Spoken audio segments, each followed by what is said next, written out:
Informasi pertama akan kami awali dari topik utama.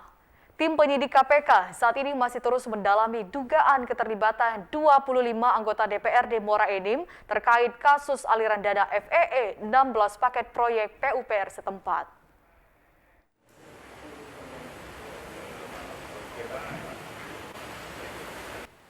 Tim penyidik jaksa KPK saat ini terus mendalami dugaan 25 anggota DPRD Muara Enim yang ikut serta menerima aliran dana fee 16 paket proyek di Dinas PUPR Muara Enim.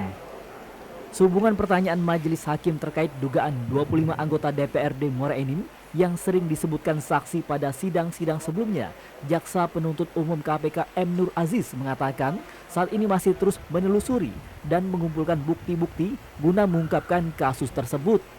Dari pihak KPK penyidik tentunya ya, kami belum menerima update secara lengkap, tapi yang jelas penyidik kami tetap mengumpulkan bukti-bukti untuk memperkuat itu.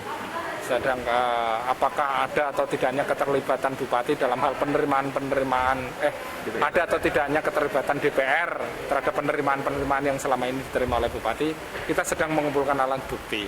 Untuk menindaklanjuti itu kemudian kan tidak terserta-merta kemudian tahan mereka atau kemudian terus kita main. Artinya kita komitmen untuk ya kalau proses itu tetap dilaksanakan, pengumpulan bukti. Apakah nanti berdasarkan bukti itu kita cukup atau tidak kan kita lihat.